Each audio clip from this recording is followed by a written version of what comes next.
Hi, I'm attorney Gregory Dell, and today I'm joined by attorney Stephen Jessup, and we're going to talk about disability insurance claims dealing with cancer.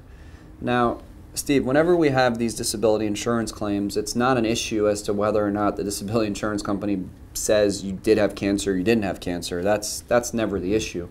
What becomes the issue is after you've gone through your treatment or your ongoing treatment, or you've had some kind of surgical procedure to deal with whatever type of cancer that you've been diagnosed with, they get to the point where they say, okay, you've had a 4-month, 5-month, 6-month recovery period, and now you're cancer-free. Why are you still disabled? So what are some of the most common things that a claimant should expect if they've been diagnosed with cancer and they have a disability insurance claim? And when I say common things, what's the reason that a disability carrier is going to look to not pay them? Well, I think you hit it initially. This isn't a matter of whether or not the cancer is active, you're going through chemotherapy, radiation, treatment like that. It's when it's over, when it's in remission, when you're quote-unquote cured, as the insurance company likes to take a look at it.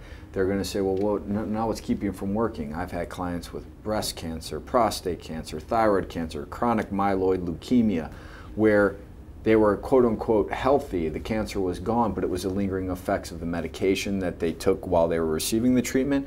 You hear of chemo fog and the brain problems, the cognitive issues, things along those lines.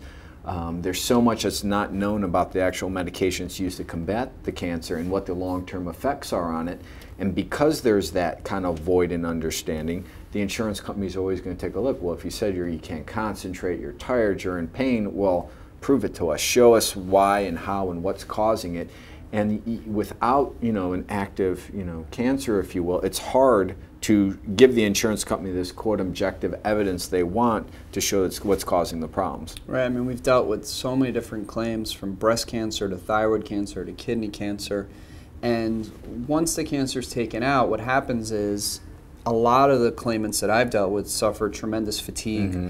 But in addition to the fatigue, they also have what becomes depressive type symptoms because their whole life has totally changed. Some people absolutely recover, no problem, and feel blessed to be alive, and those people can get on with no problems whatsoever. But there's a lot of people who have difficulty getting back to the life they had. And what's sad in many of the disability insurance claims is that they try to say, well, you're cancer-free now, and now your symptoms are the result of depression or anxiety, and now we're going to try to limit your benefits to 2 years.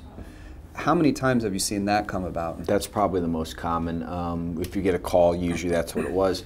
Ask, well, what's the condition that has you out of work? And they say cancer. The first question is, are you still in treatment? More often than not, it's not. They're not calling when they're still in treatment because the insurance carriers don't usually fight those as often. It's that after the fact, no, I'm not, but they're saying it's just because I'm depressed and this and that. So that's usually where you see, because insurance companies, especially under any ERISA-based policy, it's going to have limitations for mental health conditions. They're going to try to pigeonhole you into that just so they have a way to be like, all right, so at most we have a 2-year maximum that we're going to potentially have to pay this person, and then we can get rid of the claim. One of the other issues that's often difficult when dealing with cancer and a disability insurance claim is the fact that many people, when they have the cancer, they'll go to an oncologist and a cancer specialist who will help them to treat the cancer and eliminate the cancer.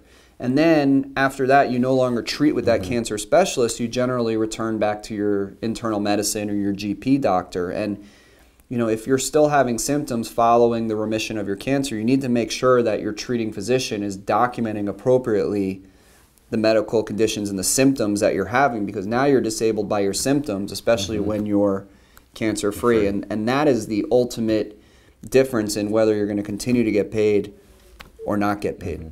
So if you've been diagnosed with cancer and are having a disability insurance claim, whether it's short-term or long-term, feel free to call us. We'll review your claim, and we'll let you know right away whether or not we can assist you.